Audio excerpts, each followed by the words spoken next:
Él es Marcos, de Barcelona, pero podría ser cualquiera, en cualquier otra parte. Se va a encontrar con algo que ocurre cada día en oficinas y hogares de todo el mundo.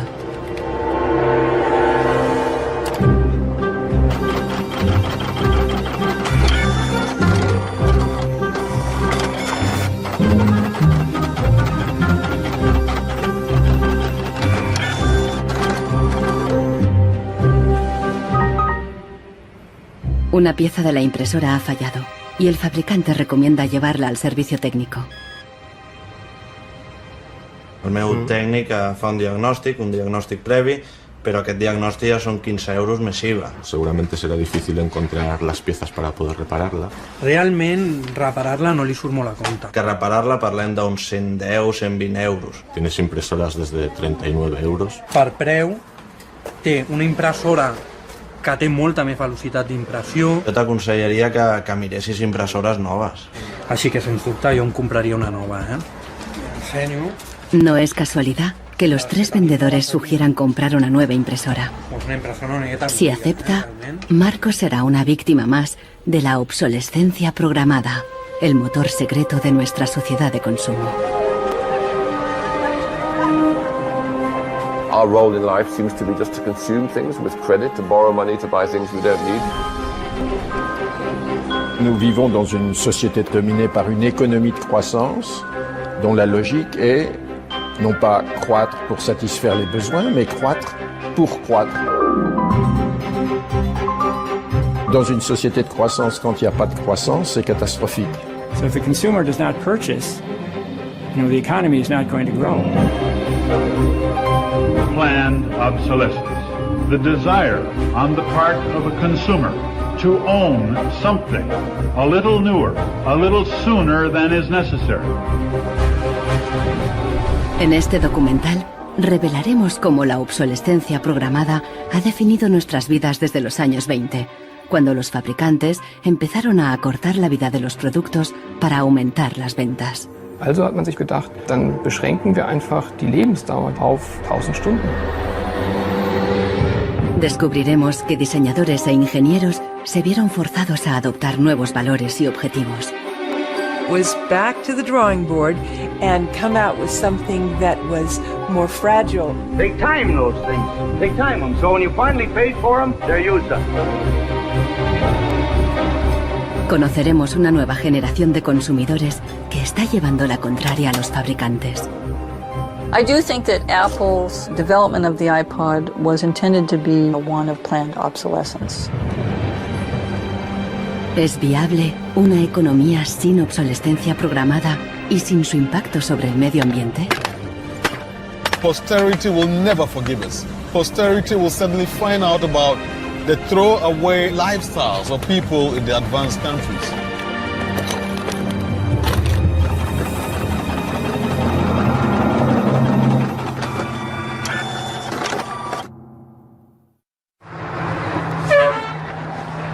Welcome to Livermore, California, home of the longest burning light bulb in the world. My name's Lynn Owens, and I am chairman of the Light Bulb Committee. It was in 1972 when we discovered that the light bulb that was hanging in the fire station was a significant light bulb. We didn't have any idea at all how old it was until a newspaper man by the name of Mike Dunstan started doing research. He was still able to talk to some of the old volunteer firefighters who were in their 90s at that time and who verified that the light bulb had been burning continuously since 1901. 109 años y sigue sumando.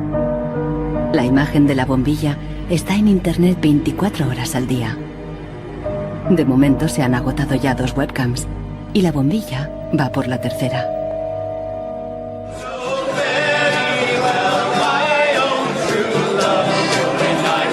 En 2001, cuando la bombilla cumplió un siglo, Livermore organizó una gran fiesta de cumpleaños al estilo americano. I think we were hoping if we would get 200 people, we'd be happy. And we ended up with 800 or 900 people showing up.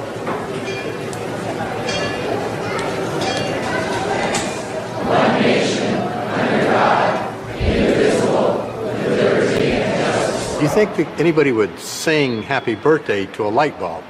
Well, we didn't think they would, but they did. Happy birthday, dear light bulb.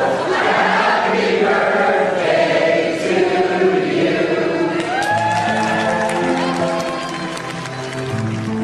The origin of the bulb was, it was produced in a town called Shelby, Ohio, back around 1895, and put together by some very interesting ladies that I have some pictures of, and some gentlemen that invested in the company. The filament was invented by Adolphe Chaillet. He invented his filament to last.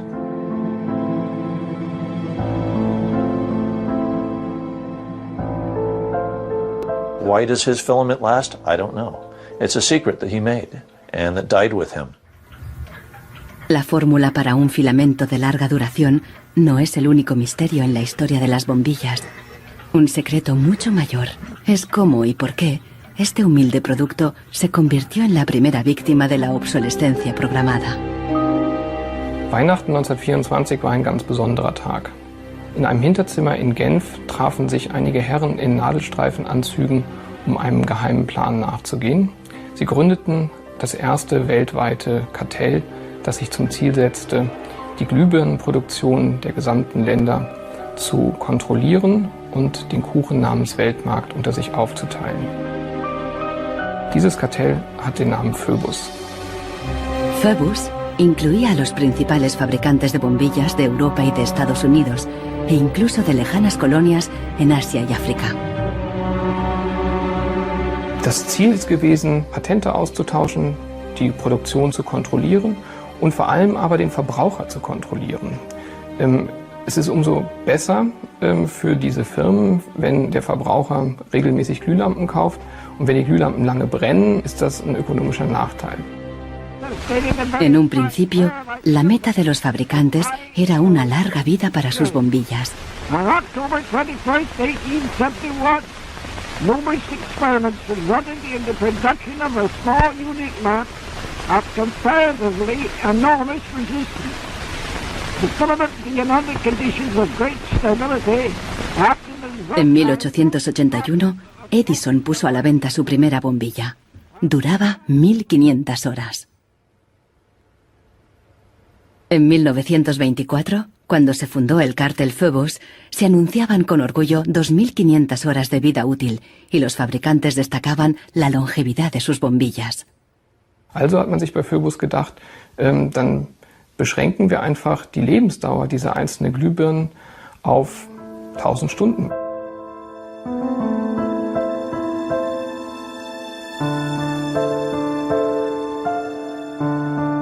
(1925) wird ein entsprechendes Komitee gegründet, das 1000-Hour Life Committee, was sich zum Ziel setzt, auf technischer Basis die Lebensdauer der Glühlampen auf diese Brenndauer zu beschränken. Más de 80 años después, Helmut Höge, un historiador de Berlín, encuentra pruebas de las actividades del comité ocultas entre los documentos internos de los miembros del cártel. Empresas como Philips en Holanda, Osram en Alemania y Lámparas Z en España. Hier haben wir ein Kartelldokument, da steht: The average life of lamps for general lighting service must not be guaranteed, published or offered for another value than 1000 hours. Presionados por el cártel, los fabricantes realizaron experimentos para crear una bombilla más frágil que cumpliera con la nueva norma de las 1000 horas.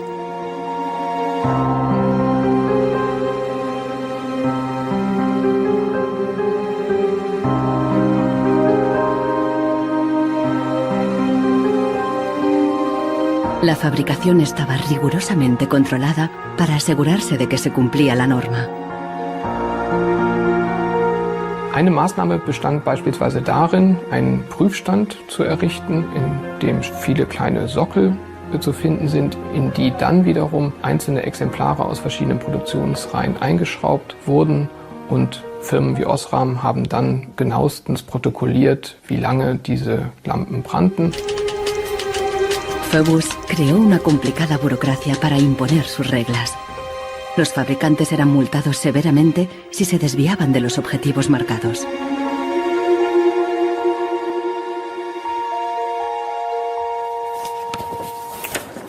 Hier haben wir eine Straftabelle aus dem Jahr 1929, die genau zeigt, wie viel Schweizer Franken Strafe für 1000 verkaufte Glühbirnen die Mitglieder des Kartells zahlen müssen, wenn die Lampen länger halten als zum Beispiel 1500 Stunden.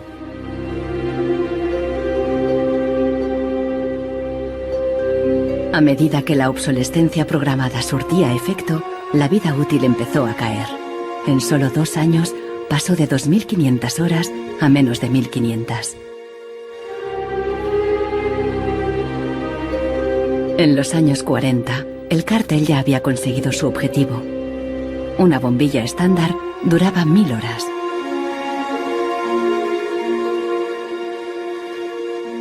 Young lady, you should be more careful, Professor. En esta película educativa, General Electric justificaba por qué esta duración era la ideal. Just look at that filament. How long a light bulb lasts depends largely on how hot the filament is burned. Samples from every factory are tested to make sure that they're as good as we want them to be. I can see how this was very tempting in 1932. I think at the time sustainability was actually substantially less of an issue because I don't think they looked at the planet as being one with finite amount of resources. They looked at it as from an abundance perspective.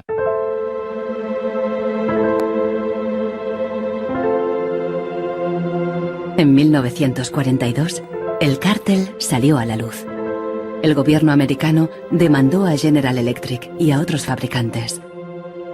Les acusó de competencia desleal, de fijar precios y de reducir la vida útil de las bombillas. Tras 11 años de litigio, el tribunal dictó sentencia en 1953. Entre otras cosas, los jueces prohibieron a General Electric y a sus socios limitar la vida útil de las bombillas.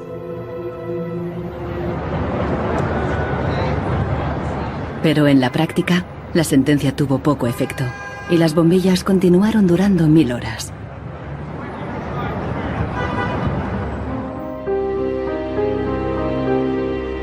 En las décadas siguientes se patentaron docenas de nuevas bombillas, incluso una que duraba 100.000 horas. Pero ninguna llegó a comercializarse. Offiziell hat es ja Phoebus eigentlich nie gegeben, wenn auch diese Spuren der Öffentlichkeit nie ganz verborgen gewesen sind. Die Strategie dahinter ist, sich in bestimmten Zeitabständen immer wieder umzubenennen. Dann heißt es mal internationales Elektrizitätskartell, dann mal wieder irgendein anderer Name. Entscheidend ist, dass diese Idee als Institution natürlich weiter besteht. Ironically, the light bulb has always been a symbol for ideas and innovation, and yet it's one of the early and best examples of planned obsolescence. Nichols Fox vive en un lugar perdido en las montañas de Virginia. Aquí escribe sobre el impacto social de la tecnología y a veces se atreve con la poesía.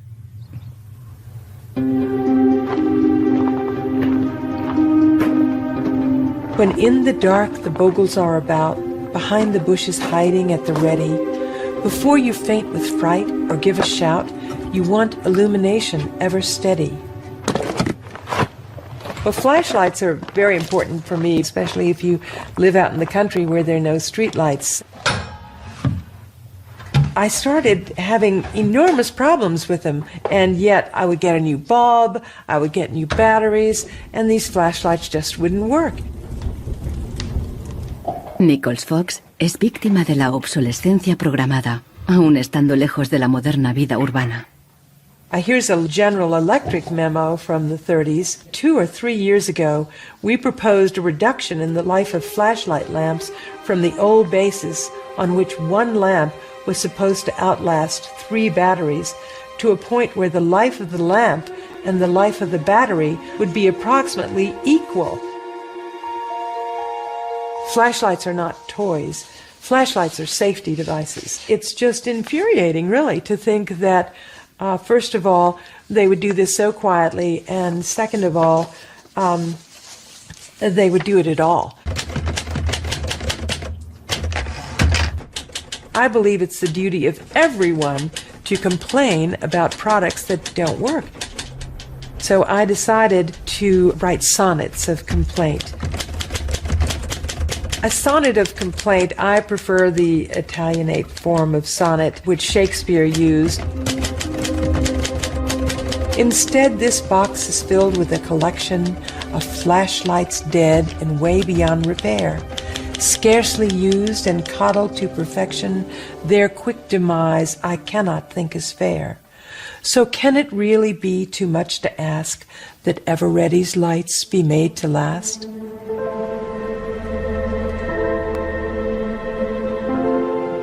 En Barcelona, Marcos ha ignorado el consejo de los vendedores de reemplazar la impresora. Está decidido a repararla, pero el manual ni tan solo menciona el problema. Buscando por los foros de internet, descubre que no está solo. Doncs hi ha molta gent als fòrums que té els mateixos problemes que jo, que té problemes a la impressora, no l'imprimeix, es bloqueja i no poden fer res. Pasa amb diverses marques d'impressores. Ninguno de los cientos de mensajes ofrece una solución. Marcos está buscando una aguja en un pajar.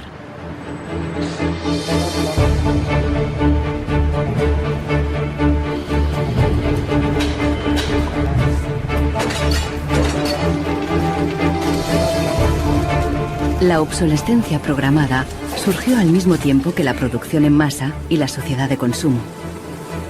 The whole issue with products being made to last less long is part of a whole pattern that began in the Industrial Revolution, when the new machines were producing goods so much more cheaply, which was a great thing for consumers, but consumers couldn't keep up with the machines.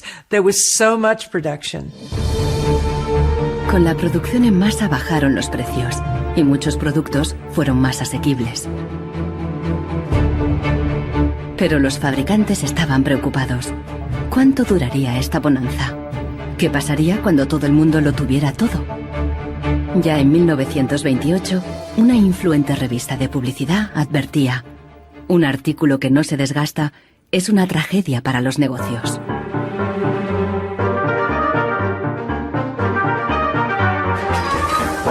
La tragedia afectó especialmente a Henry Ford, el padre de la producción en cadena. Para poner su modelo T al alcance del consumidor medio, Ford lo produjo en masa, a partir de un único diseño básico que ofrecía fiabilidad y durabilidad. It was this noisy, smelly, dirty Model T Ford that made women very unhappy, but the men treated like a piece of farm machinery. But it was the workhorse of America. La estrategia del modelo único fue un gran éxito, y a principios de los años 20, la mitad de los coches del mundo eran Ford T. Para superar a Ford, sus competidores de General Motors apostaron por una estrategia diferente, ideada por su presidente Alfred Sloan. En lugar de hacer el nuevo Chevrolet tan fiable y duradero como el modelo T, Sloan le dio un giro radical y fundamentalmente estético. Sloan put a new dress on it and gave a new lipstick and put it out on the market for slightly less than what the Ford Model T sold for. And because it was a prettier design than the Model T, it sold like hotcakes.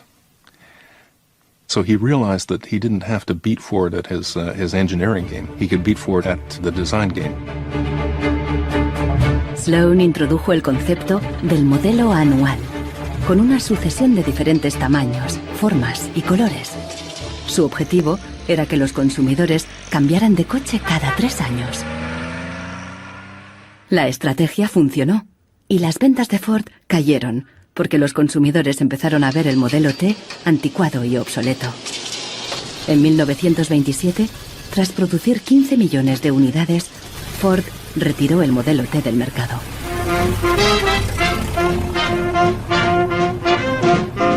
A partir de entonces, adoptó la misma estrategia que General Motors, con nuevos modelos cada año.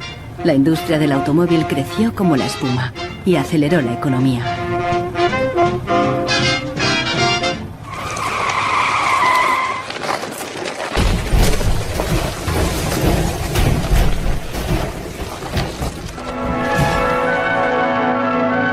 En 1929, la crisis de Wall Street frenó en seco la incipiente sociedad de consumo y llevó a los Estados Unidos a una profunda recesión económica. Unemployment reached staggering proportions. By 1933, 1/4 of our labor force was unemployed. Las colas ya no eran para comprar, sino para pedir trabajo y comida. En 1933, el presidente Roosevelt introdujo el New Deal, su programa para sacar al país de la Gran Depresión, a través de enormes inversiones en obras públicas. Good, sound men and women wanted to earn the help they got, to hold up their heads, to keep themselves from going rusty. Retail business needed their purchasing power to stimulate trade.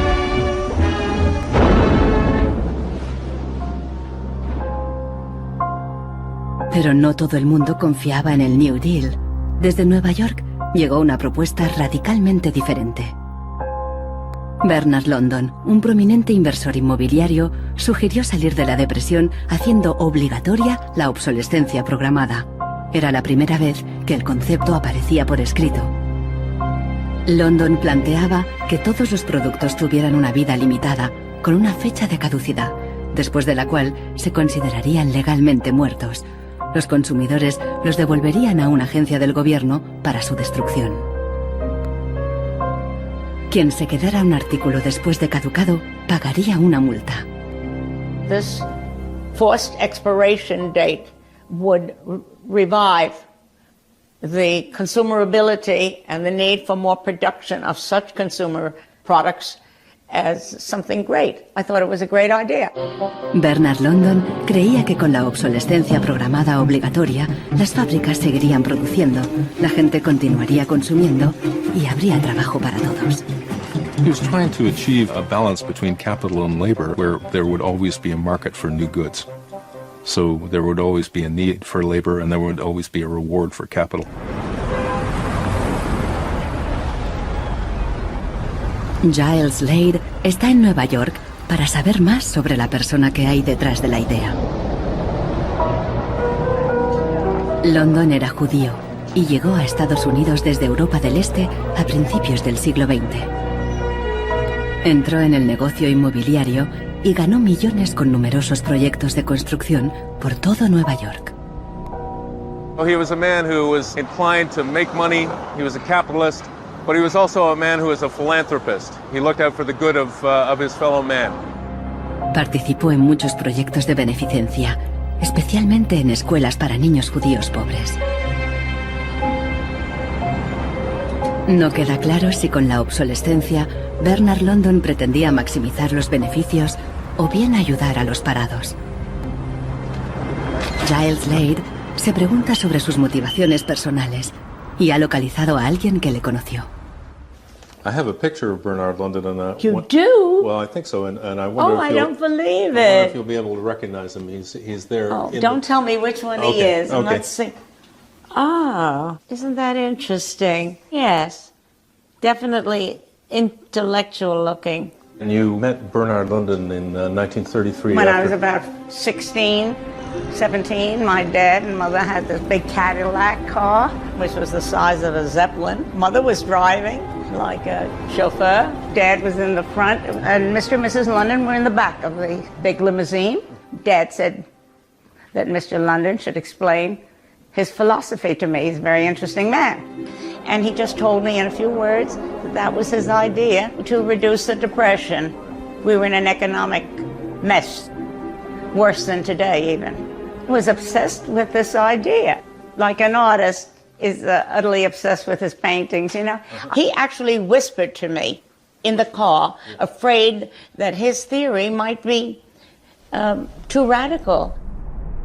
De hecho, La idea de Bernard London pasó inadvertida y la obsolescencia obligatoria nunca se puso en práctica.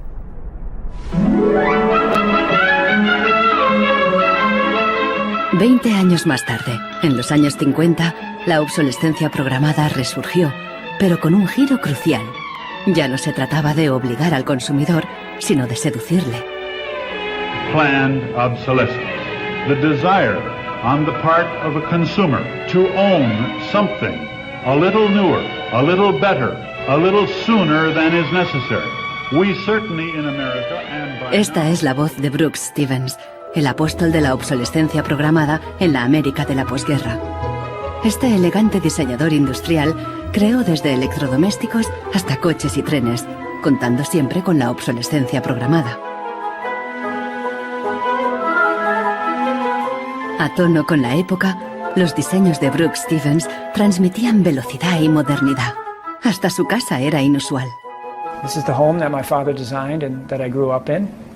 When it was being built out in the suburbs, everybody thought it was going to be the new Greyhound bus station because it did not look like a traditional home. Here's a family photo of my father, myself, my two older brothers, my older sister, and my mother. Our home was always filled with the products that he designed for his clients, like the lawn boy. So every few years we would get a new lawn boy mower. And my mother enjoyed cutting the grass herself. And to some degree she would be doing some product testing, because if there were things that she didn't like about it, you know, he would hear about it.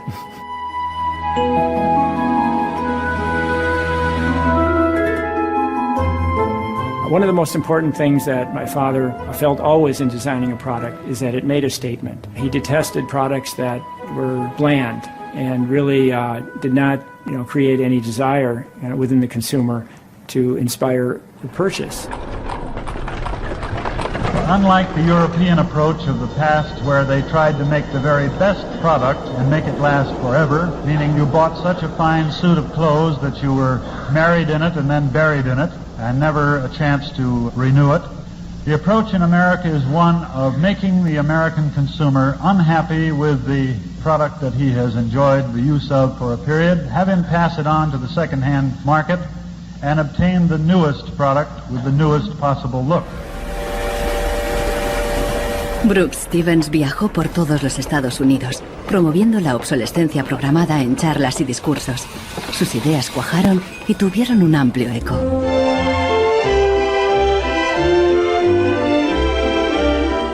Women and men alike are increasingly interested in the look of things. They eagerly give their attention to what's new and beautiful and advanced. Oldsmobile's elegant golden rocket. Sports outfit by Pat Primo of Los Angeles.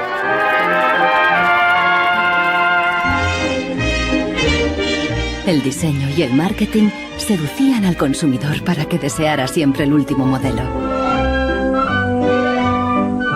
My father never designed a product to intentionally fail or become obsolete for some functional reason in a short period of time. Planned obsolescence is absolutely at the consumer's discretion. No one is forcing the consumer to go into the store and purchase a product. They go in under their own free will. That's their choice.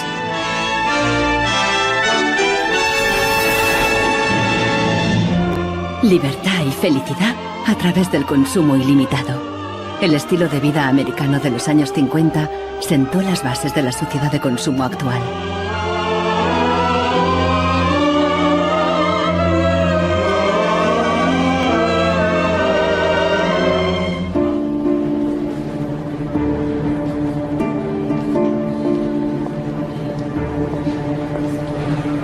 See, without planned obsolescence, these places wouldn't exist.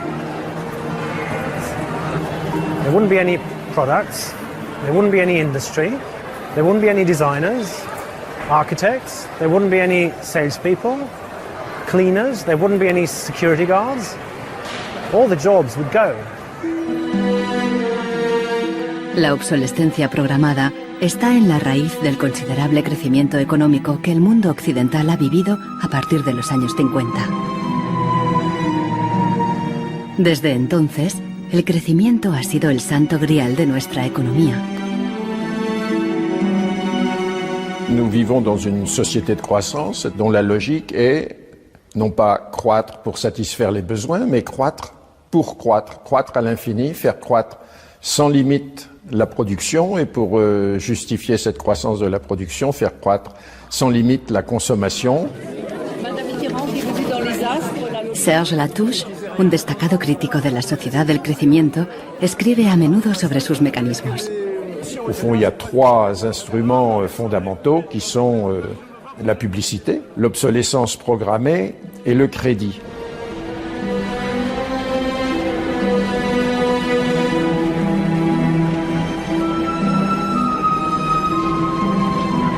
In the last generation or so, our role in life seems to be just to consume things with credit, to borrow money to buy things we don't need. That makes no real sense to me at all. Los críticos de la sociedad del crecimiento alertan de que no es sostenible a largo plazo, porque se basa en una contradicción flagrante. Celui qui croit qu'une croissance infinie est compatible avec une planète finie est soit un fou, soit un économiste. Le drame, c'est qu'au fond, nous sommes tous des économistes maintenant. Why is it that a new product is created every 3 minutes somewhere in the world? Is this necessary?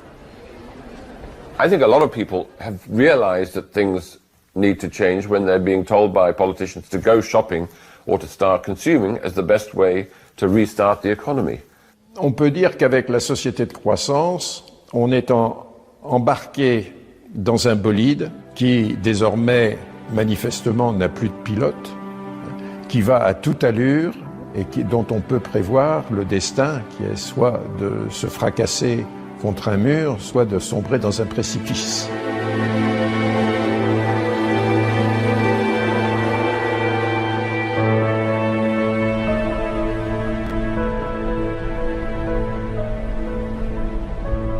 Marcos ha encontrado a alguien en Internet que ha descubierto qué le ocurre a su impresora.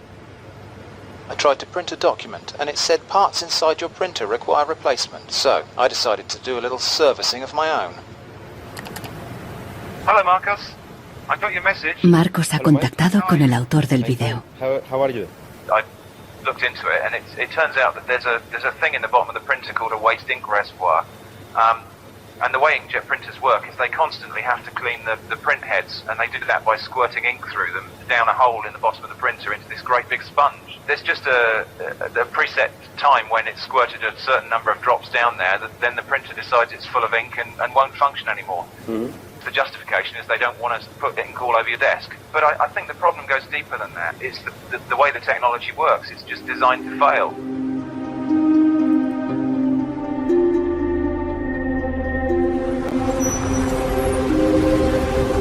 ¿Es ético diseñar un producto para que falle?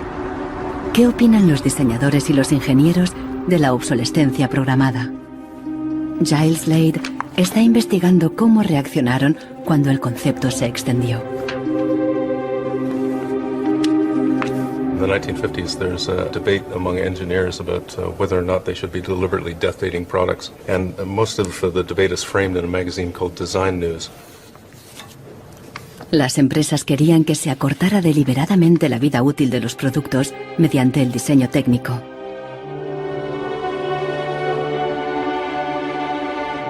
A lot of engineers felt that it was really a dirty strategy to make people pay for products that they deliberately broke. Las cartas al director de Design News reflejan la intensidad del debate. A nation such as ours, leader among nations, turns its engineers into destroyers. It is even a crime against the natural law of God, and that we waste that which He has given us. So engineers were in a really complicated ethical time. This confrontation with planned obsolescence provoked them to examine their most basic ethical concepts.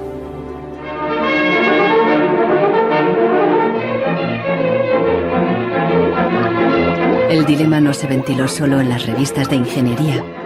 En un clásico del cine británico de 1951, un joven y emprendedor químico inventa un hilo que repele la suciedad y no se desgasta. El químico cree que ha conseguido un gran progreso.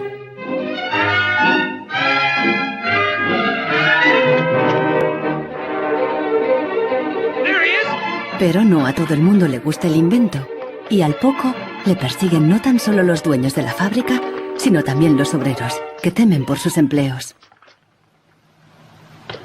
Well, that's really interesting, and it reminds me of something that actually happened in the textile industry. En 1940, el gigante químico DuPont presentó una fibra sintética revolucionaria, el nylon. Se formaron largas colas para comprar las nuevas y duraderas medias. There's a picture in here of me in tights. I think I've got one. Oh yes, here it is. Stockings were a big issue in the 50s and the 60s. You had to wear them. To go out without stockings was really quite shocking. Quan tu t'arreglaves el diumenge que t'anaves a assaig o al cine o te n'anaves a ballar, normalment te posaves la roba de vestir. Llavors, clar, requeria posar-te unes mitges boniques. I si estaves al ball i estaves ballant i amb un cop o el que fos se't feia un forat, ja no volies ballar més perquè se te veia el forat de la mitja. Las medias duraderas significaban un gran progreso, pero la alegría duró poco.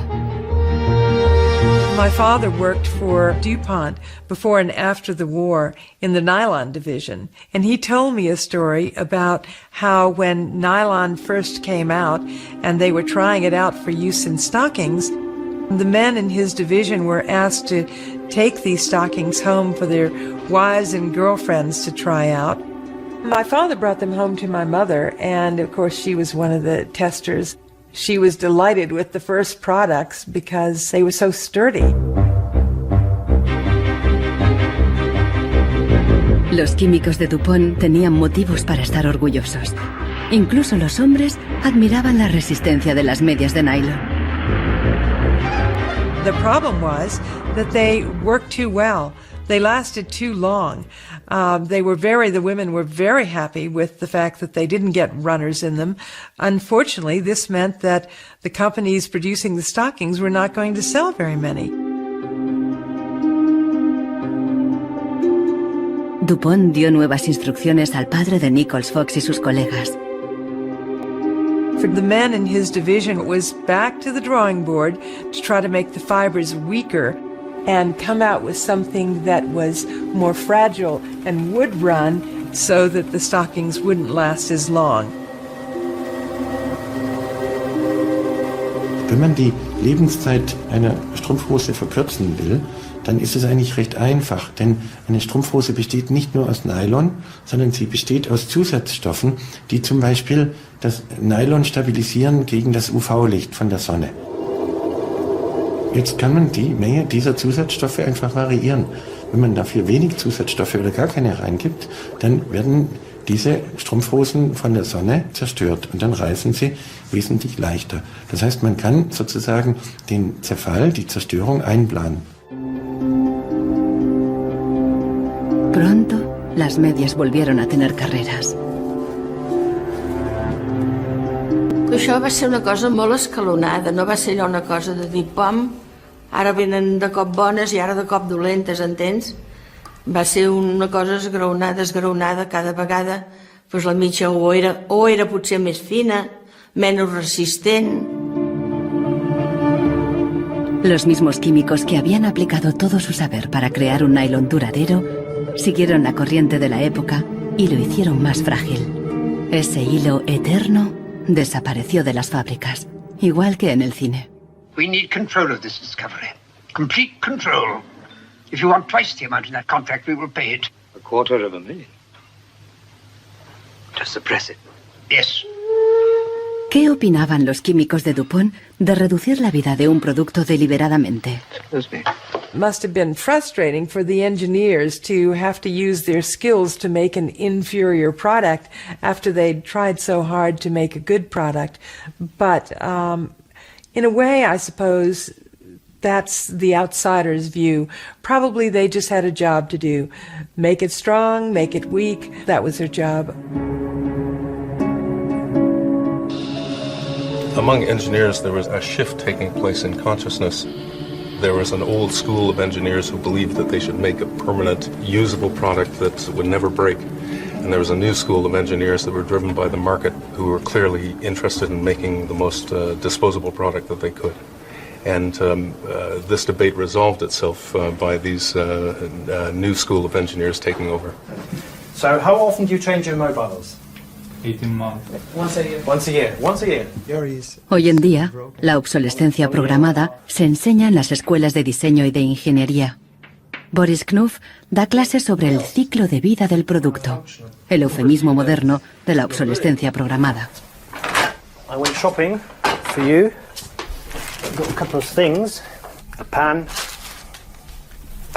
salt, shirt, another shirt. La ética ya no cuenta en un mundo empresarial dominado por un único objetivo: compras frecuentes y repetidas. And this is an old toaster. What I do, I pass these round, and you tell me what you think, how long it takes for them to fail, what the service life will be. Okay. Designers have to understand what company they work for. The company decides on a business model. How often do we want to renew our products, our offers? So this brief is given to designers, and designers have to understand and design the product in a certain way so it fits exactly the business strategy of the client they work for.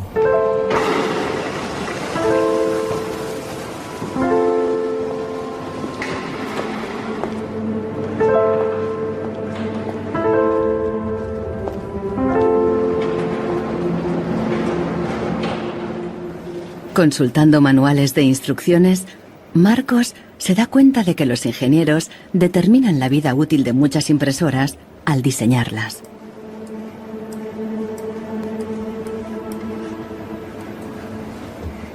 Lo consiguen colocando un chip dentro de la impresora.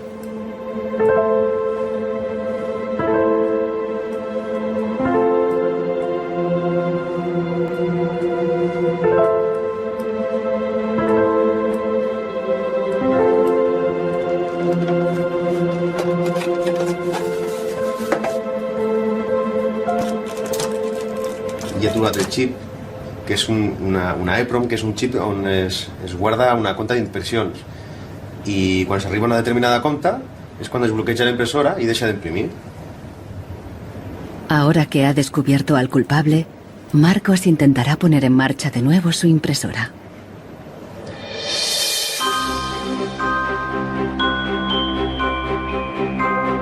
A finales de los años 50, los consumidores empezaron a cuestionar la obsolescencia programada y los trucos de los fabricantes.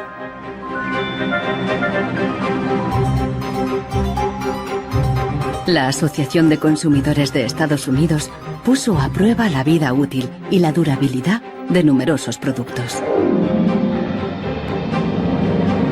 La asociación publicó los resultados en su revista, de creciente tirada e influencia. También empezó a presionar para conseguir protección legal para el consumidor. 20 años después, la asociación ganó una importante batalla contra la obsolescencia programada al promulgarse las primeras leyes sobre la garantía.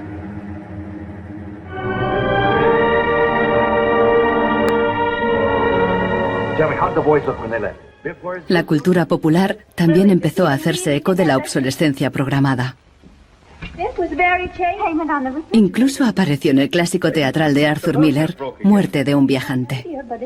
Once in my life, I'd like to own something outright before it's broken. I'm always in a race with the junkyard. Just finished paying for the car and it's on its last legs.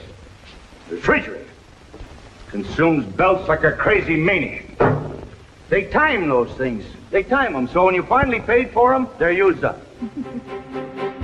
The Waste Makers, publicado en 1960, fue el primer análisis académico de la obsolescencia programada.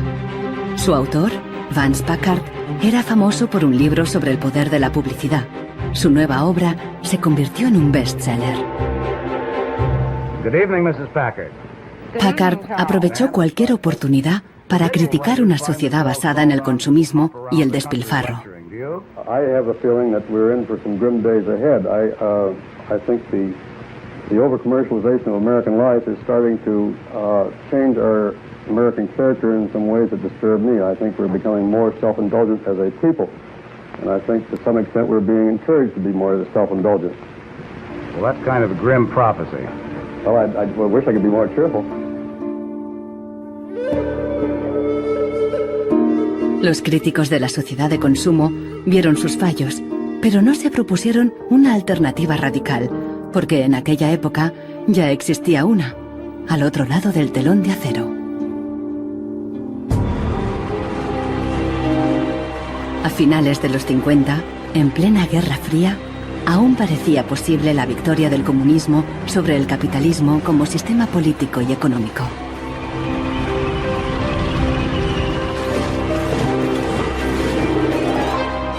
La economía comunista no se basaba en el libre mercado, sino que estaba planificada por el Estado.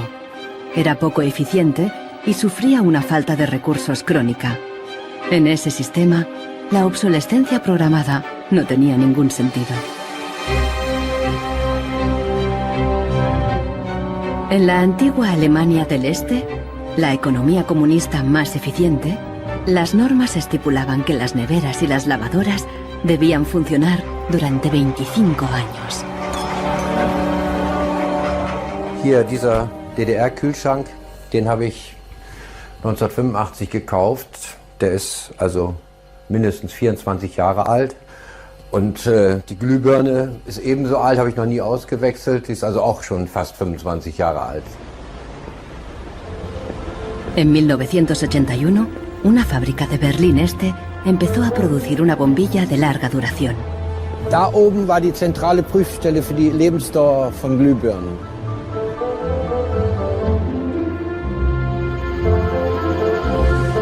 Los responsables de la fábrica presentaron la nueva bombilla en una feria internacional, en busca de compradores occidentales.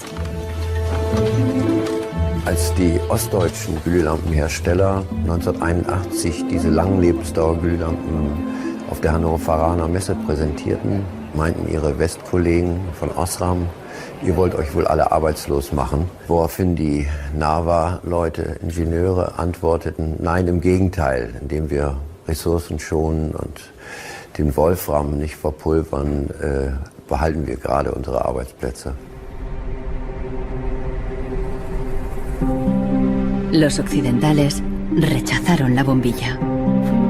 En 1989 cayó el muro de Berlín. La fábrica cerró y la bombilla de larga duración dejó de producirse. Ahora solo se puede ver en exposiciones y museos.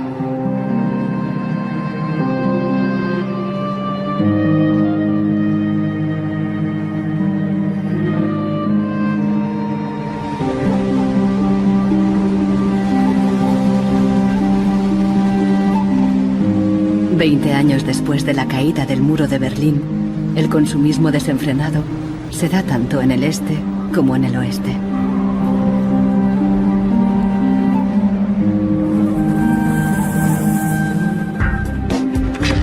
Con una diferencia. En la era de Internet, los consumidores están dispuestos a luchar contra la obsolescencia programada. So this is the studio. This is where we make all of our movies. We take snapshots of everyone that comes in. We use Polaroid film, which they stopped making. So it's like, this film's like a dinosaur, it's extinct. We're big VHS fans here, and what we do is we dub all movies from DVD to VHS, and then we catalog them. Para los hermanos Neistat, artistas y cineastas de Nueva York, ningún objeto es obsoleto. Siempre pueden encontrarle un lugar en la pared o en su próxima película. The first movie we made that really broke through was a movie about the iPod. And I was completely broke, and I had gotten this iPod, it was like $500, $400, and about 8 months later, 12 months later maybe, the battery died in it. And I called Apple to ask them to replace the battery. And their policy at the time was to tell their customers to buy a new iPod. You might as well go get a new one. Apple doesn't offer... No. Apple doesn't offer a new battery for the iPod? No. It wasn't that the battery died that was annoying, because in my Nokia cell phone, the battery dies, you buy a new battery. Even in my Apple laptop, when the battery would die, you replace the battery. But in the iPod, this expensive piece of hardware, when the battery died, you had to replace the entire unit. So it was my brother's idea to make a movie about just that. We went around with a stencil spray painting on every iPod advertisement we saw in town. iPod's unreplaceable battery lasts only 18 months.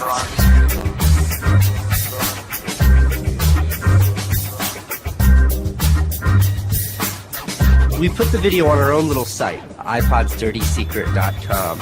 The first month, 6 weeks, it was at 5-6 million views. And the site went absolutely bananas. Una abogada de San Francisco, Elizabeth Pritzker, oyó hablar del vídeo y decidió demandar a Apple por el tema de la batería del iPod. Medio siglo después del caso del cártel, la obsolescencia programada llegaba de nuevo a los tribunales. When we brought this litigation, this was 2 years after the iPod was introduced, Apple had sold about 3 million iPods nationwide in the United States. Buena parte de esos iPods tenían problemas con la batería y sus propietarios estaban dispuestos a ir a los tribunales. Igual que el vídeo de los hermanos Neistat, la idea de una demanda se extendió por Internet y captó la atención de miles de afectados. Uno de ellos era Andrew Westley.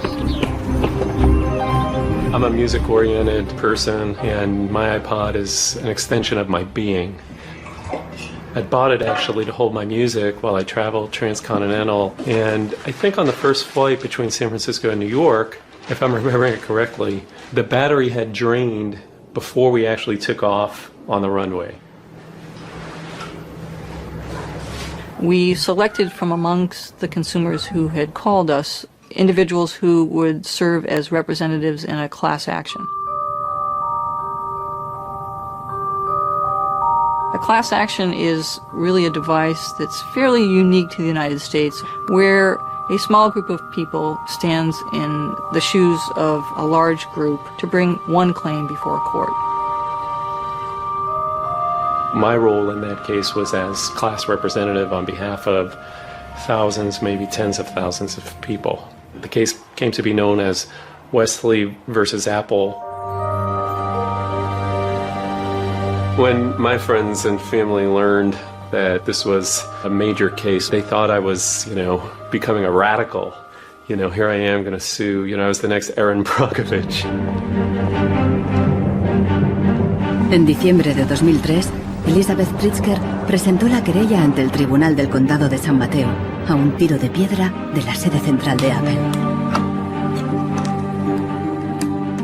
We asked Apple for a number of technical documents regarding the battery life in the iPod, and we received a lot of technical data about the battery design, about the testing of the battery, and learned through that discovery that the type of the lithium battery that was contained within this iPod was designed, by design, to really only have a short period of life.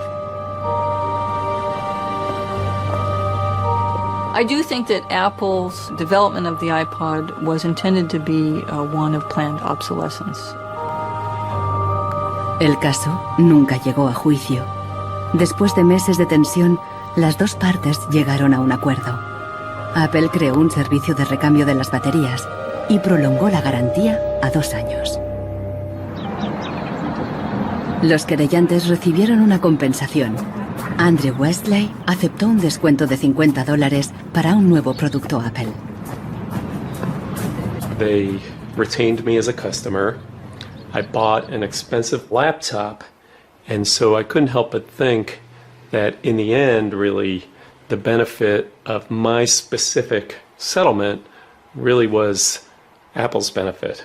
One thing that really bothers me personally is that Apple really promotes itself as a young, hip, forward-thinking company, and for a company like that not to have a good environmental policy that allows consumers to return products for proper recycling and disposal really is really counterintuitive and counter to their message.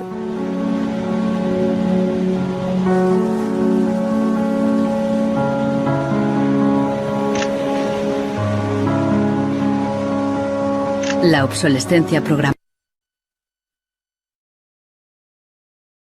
del tercer mundo, como Ghana, en África.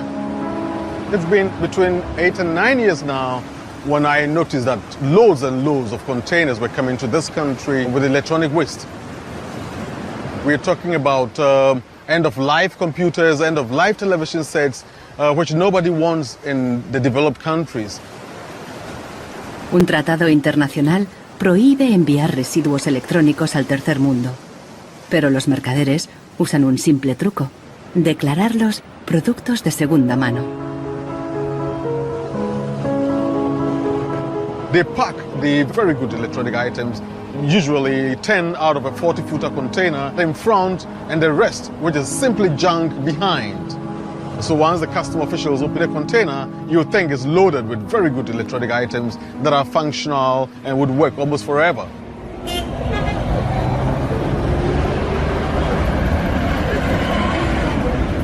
Los contenedores se descargan cerca del puerto donde comerciantes ganeses compran cualquier aparato que funcione o que se pueda reparar.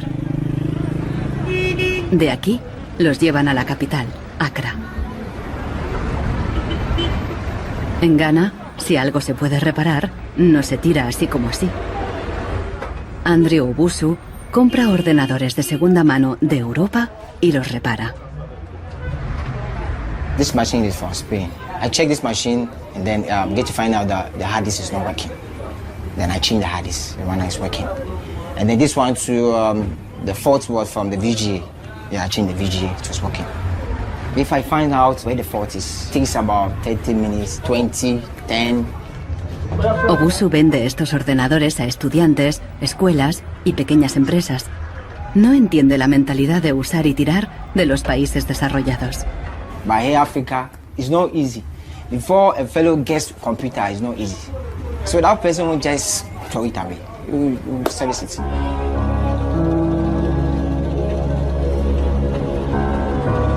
Pero más del 80% de los residuos electrónicos que llegan a Ghana no se pueden reparar y acaban abandonados en vertederos por todo el país. We are at the dump site here in Agbogloshi. In the past, we had this beautiful river called Odor River, that meandered its way through this area. It was teeming. In the past, it had so much fish. So we actually attended a school not very far away from here. So we'd come play football and hang around the river. The fishermen would organize boat rides, I remember very well.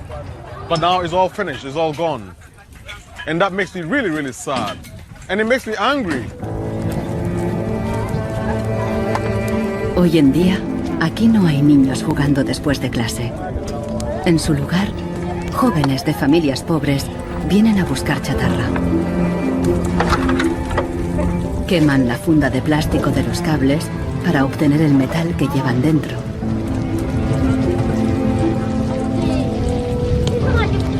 We get some from the computer, TV, and then the machines. The work is not good. Sometimes we get diseases like coughing. But sometimes some glass cuts. If evening time you can sleep and stand up. Los niños más pequeños rebuscan en los restos para encontrar cualquier pequeño trozo de metal que los mayores hayan olvidado. Los chatarreros compran este metal y lo revenden a países en crecimiento económico.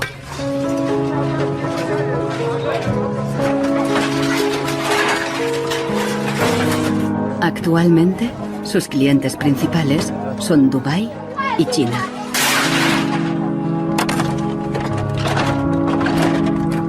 Some of those behind the shipments have said that, well, we're trying to bridge the digital divide between Europe, America, and then the rest of Africa and Ghana, of course. But the reality is that these computers that are sent here simply do not work. There's no point in receiving electronic waste when you cannot deal with it, more so when you did not produce it and your country is being used as the world's trash bin.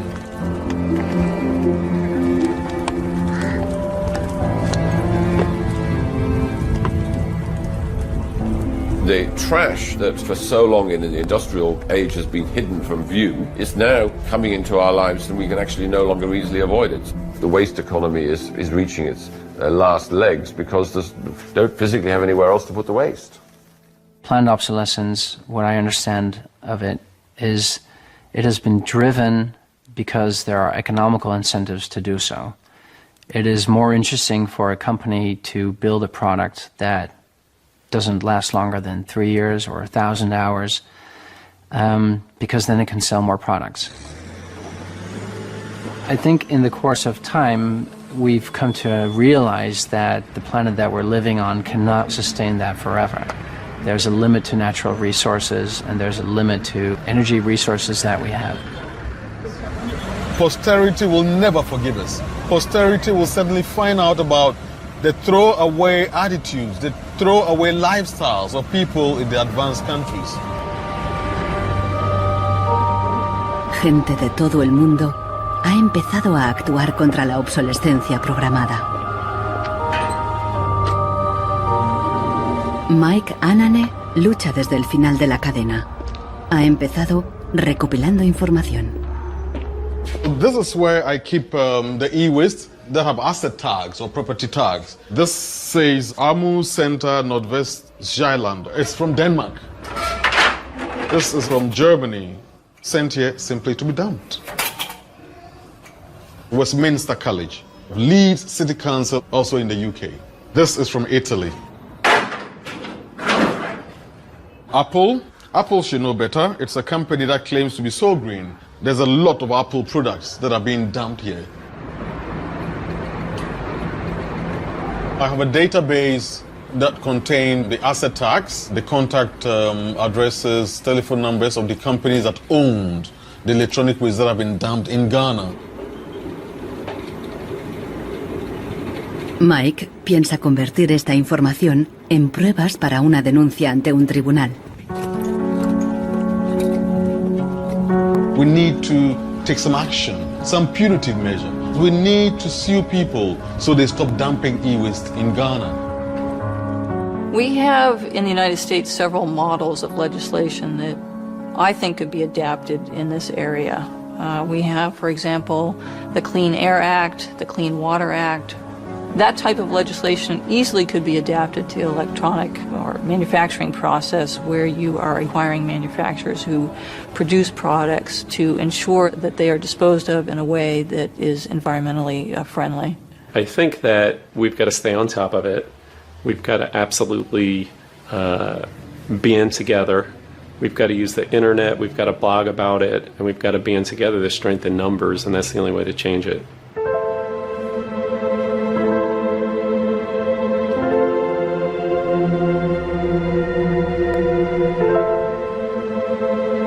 La fuerza creciente de las redes sociales está ayudando a Marcos con el problema de su impresora. Ha encontrado la aguja en el pajar, en Rusia. Una web parece ofrecer un software gratuito para impresoras con un chip contador. El programador se ha tomado la molestia de explicar su motivación personal. Stops printing and says some cryptic message. What parts inside your printer require service maintenance. This happens due to a bad construction. This is their business model, not a good one for user and environment. So I looked and found a way to make user-friendly software to allow active users a reset an input counter. Marcos no sabe qué puede pasar, pero decide bajarse el software de todos modos. Desde un pequeño pueblo en Francia, John Zácara lucha contra la obsolescencia programada, ayudando a gente de todo el mundo a compartir ideas de negocio y de diseño. In all poorer countries, things are repaired automatically. The notion you throw a product away just because it breaks for some reason is completely unknowable and unthinkable actually to somebody in the south. In India, there's an actual word, jugaad, to describe this tradition of being able to fix things pretty much regardless of the complexity of it. We try to find people who are actively doing projects in the world rather than just talking about things or making abstract statements about how awful things are or what has to be changed.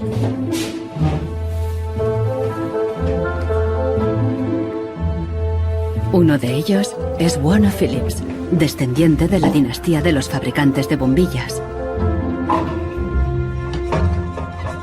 I remember my grandfather taking me to one of the Philips factories in Eindhoven to show me how light bulbs were mass manufactured in factories, which is very, very cool. Casi un siglo después del cártel de la bombilla, Warner Phillips sigue la tradición familiar, pero con una perspectiva diferente. Fabrica una bombilla LED que dura 25 años. That means that you can use the same materials once in 25 years rather than once every year. That means that you don't have to transport the product every year, but only once in 25 years. Para él, no es contradictorio fabricar productos de larga duración y dirigir un negocio rentable. It's not like there's a green world and there is a business world. I think business and sustainability go hand in hand. It's actually the best basis to build a business on. And the only really real way to do that, I believe, is to factor in the true costs of the resources that have been used, but you also look at the energy consumption. You also look at the indirect energy consumption of transportation. Si on faisait vraiment payer aux transporteurs le coût réel du transport, sans parler du fait que le pétrole est une ressource non renouvelable et pour lequel on n'a pas vraiment de substitut, je dirais que le prix du transport devrait être multiplié par 20 ou 30. Avec un prix du kilomètre transporté multiplié par 20 ou 30, ça changerait beaucoup de choses. Una simple bombilla sería mucho más cara si su precio incluyera todos los costes ocultos, materias primas, emisiones de carbono y el impacto ambiental de la producción y el reciclaje. If you factor all of that into every product that you manufacture, then there will be huge incentives for manufacturers and entrepreneurs all over the planet to make products that last forever. También se puede luchar contra la obsolescencia programada replanteando la ingeniería y la producción de los productos. Un concepto nuevo, de la cuna a la cuna. Afirma que si las fábricas funcionaran como la naturaleza, la propia obsolescencia quedaría obsoleta. Wenn man über Umweltschutz redet, meint man bei uns immer sparen, verzichten, vermeiden, reduzieren, Nullabfall, weniger schädlich. Wenn man sich die Natur aber im Frühling anschaut, ein Kirschbaum, kein Sparen, kein Verzichten, kein Vermeiden. El ciclo natural produce en abundancia, pero las flores caídas y las hojas secas no son residuos, sino nutrientes para otros organismos. Die Natur kennt keine Abfälle, sondern sie kennt nur Nährstoffe. Braungart cree que la industria puede imitar el ciclo virtuoso de la naturaleza y lo demostró al rediseñar el proceso de producción de una fábrica textil suiza. Wenn man zum Beispiel so einen Stoff hat, dazu ein Sofa damit bezieht oder ein Stuhl, dann sind die Zuschnitte, was man abschneidet, so giftig, dass es als Sondermüll entsorgt werden muss. Braungart descubrió que la fábrica usaba, por inercia, cientos de tintes y productos químicos altamente tóxicos. Para fabricar los nuevos tejidos, Braungart y su equipo redujeron la lista a solo 36 sustancias, todas biodegradables. Wir suchen jetzt alle Zutaten raus, dass man sie auch essen könnte. Das heißt, Sie können die klein schneiden und in Müsli packen, wenn Sie wollen. Braungart cree que el concepto de la cuna a la cuna es aplicable a cualquier proceso industrial. Wir können alles nochmal neu erfinden, so dass es entweder biologisch nützlich ist oder technisch nützlich ist.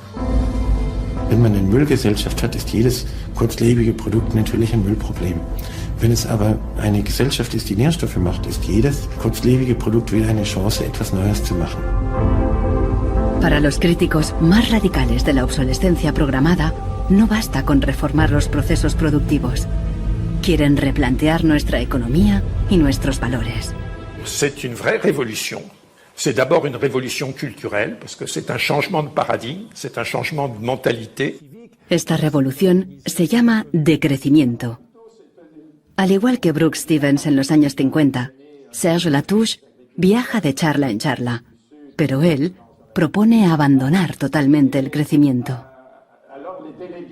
La décroissance, c'est un slogan provocateur qui a pour fonction de rompre avec le discours un peu euphorisant de la croissance possible, infinie, soutenable, et donc pour marquer la nécessité de changer de logique, de sortir de cette logique de la démesure. L'essentiel du programme, en quelque sorte de la décroissance, tient en un mot réduire. Réduire notre empreinte écologique, réduire nos gaspillages, notre surproduction, notre surconsommation.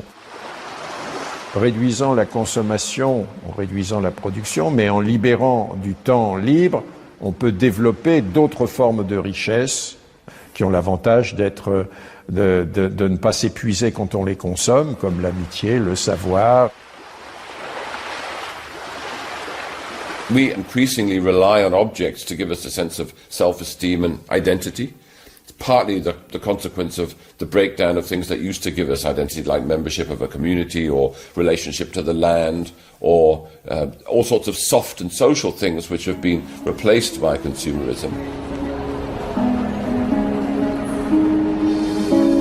Si le bonheur dépendait du niveau de consommation, on devrait être dans la félicité absolue, parce que nous consommons 26 fois plus que du temps de Marx, mais toutes les enquêtes montrent que les gens ne sont pas 20 fois plus heureux, peut-être même qu'il y a une relation inverse au-delà d'un certain seuil, entre la croissance de la consommation et la croissance du sentiment de bonheur, parce que le bonheur est toujours quelque chose de subjectif, évidemment. Los críticos del decrecimiento temen que destruirá la economía y nos llevará de vuelta a la edad de piedra. Revenir à une société soutenable, c'est-à-dire une société dont l'empreinte écologique ne dépasse pas une planète, eh bien, ça n'est pas revenir à l'âge de pierre, c'est revenir, toutes choses égales d'ailleurs, pour un pays comme la France, aux années 60. Ça n'est pas vraiment l'âge de pierre. On peut dire que la société de décroissance réalise la vision de Gandhi qui disait le monde est assez grand pour satisfaire les besoins de tous, mais il sera toujours trop petit pour satisfaire l'avidité de quelques-uns.